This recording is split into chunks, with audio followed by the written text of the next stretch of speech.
Yo, c'est Sarx, et on se retrouve enfin pour parler de jeux de société. On va donc parler aujourd'hui de Diceforge. Donc ça fait un moment que je voulais faire cette vidéo règle, mais j'attendais une occasion spéciale pour pouvoir la faire. Et oui, on a enfin atteint les 100 abonnés. Je vous remercie encore, et d'ailleurs, si vous voulez avoir une chance de gagner ce jeu, allez mater la vidéo news du concours. Mais passons maintenant au jeu en lui-même. Donc Diceforge est un jeu édité par Libellude et réalisé par l'auteur Régis Bonnecé et illustré par Biboun. Drôle de pseudo d'ailleurs. Il est jouable de 2 à 4 joueurs pour 10 ans et plus et des parties avoisinant les 45 minutes, où vous forgerez les phases de vos dés pour manipuler les résultats et remporter la victoire.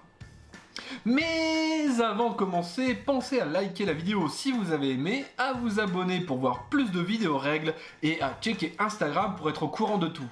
Et passons sur le plateau pour voir ce qu'il nous réserve.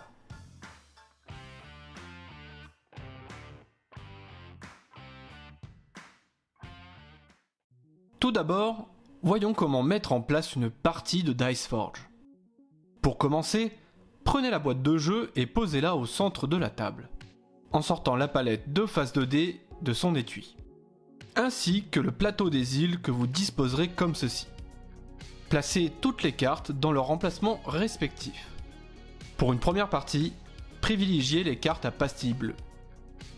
Placez le compte tour sur 1 et déterminez qui commencera la partie.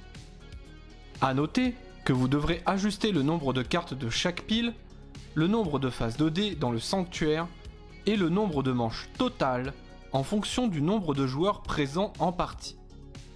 Ensuite, chaque joueur devra alors prendre un plateau, un pion, ainsi que les marqueurs de ressources d'une couleur, et les mettre devant lui. Ils devront prendre aussi une paire de dés. Dés qui devront être obligatoirement dans cette configuration suivante pour commencer. Enfin, tous les joueurs ajusteront leur réserve d'or en fonction de l'ordre de tour. Et la partie pourra enfin commencer. Voyons maintenant comment se déroule une partie. Dans Diceforge, vous devrez jouer vos tours afin d'obtenir un maximum de points de victoire grâce aux dés et aux cartes avant la fin de partie. Durant la partie, les joueurs devront récupérer des ressources afin d'acheter des cartes et des phases de dés. Nous avons de l'or, des fragments solaires, des fragments lunaires et des points de victoire. Pour cela, les joueurs devront enchaîner les mêmes étapes à chaque fois. Tout d'abord, tout le monde lance ses dés et gagne ce qu'il y est indiqué. Ensuite, c'est au joueur actif de prendre la main. Celui-ci devra d'abord utiliser ses cartes renforts s'il en a, et effectuera alors son action.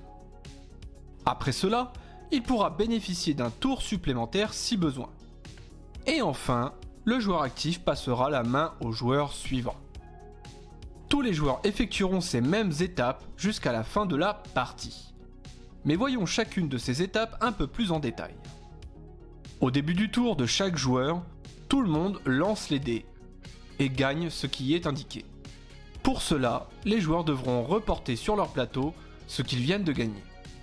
C'est ensuite au joueur actif de prendre la main. Celui-ci devra, avant d'effectuer son action, utiliser ses cartes renforts s'il en a.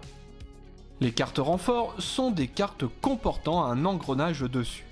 Celles-ci vous permettront d'effectuer un effet à chaque fois que ce sera votre tour.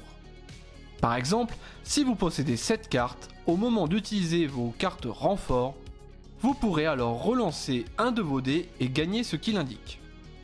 Une fois toutes les cartes renforts utilisées, le joueur actif peut effectuer une action parmi deux. Acheter une face de dés. Le joueur pourra dépenser son or pour acheter une nouvelle face et forger son dé.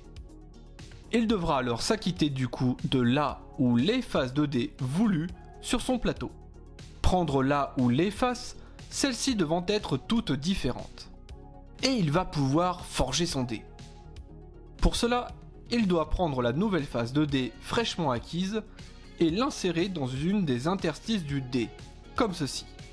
Il lui suffira alors de faire levier pour déloger l'ancienne face et mettre la nouvelle à la place.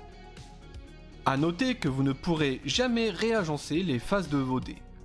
Vous devez obligatoirement acheter une face et la forger tout de suite.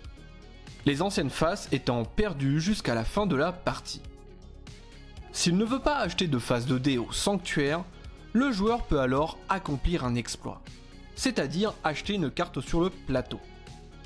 Pour cela, le joueur devra déplacer son pion sur une île, payer le coût de la carte choisie sur cette île en le reportant sur son plateau, et prendre la carte.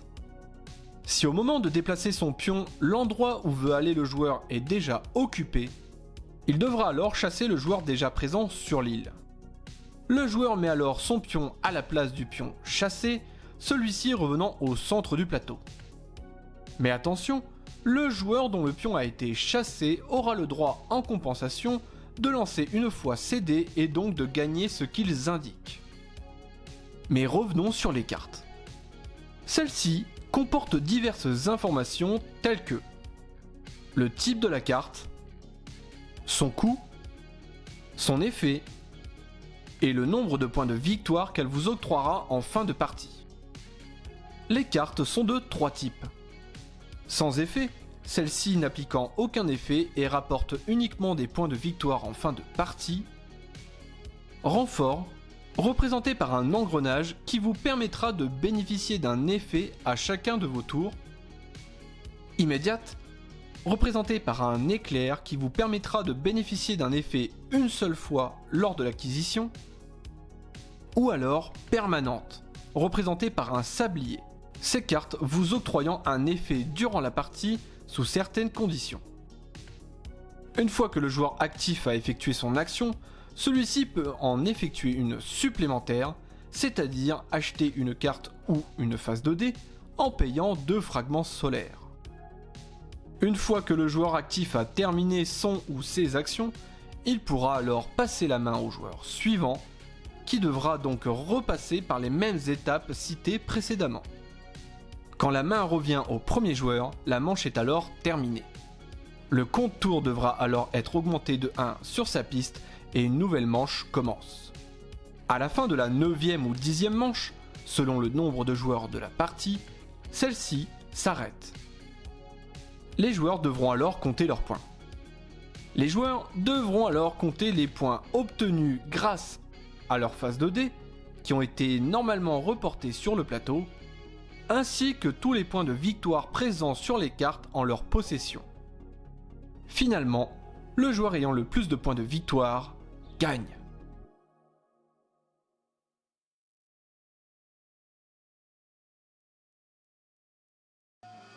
Et voilà, j'ai enfin pu faire la vidéo règle sur Diceforge. Diceforge est mon jeu préféré, tout simplement parce qu'il ravira les joueurs casual comme les joueurs expérimentés. Après, on est loin des jeux où il faut planifier 25 coups, mais il y a moyen de créer un certain plan de jeu.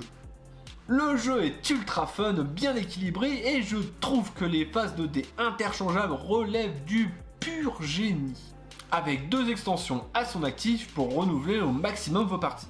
Mais surtout, et la mention spéciale, il y a véritablement un emplacement pour tout. Ce que bien peu de boîtes de jeux de société peuvent se targuer d'avoir. Fini les champs de bataille dans vos boîtes. Voilà, on en a définitivement terminé avec cette vidéo règle. Sur ce, je vous souhaite de passer de bons moments ludiques. Je vous dis à la prochaine. Tchuss!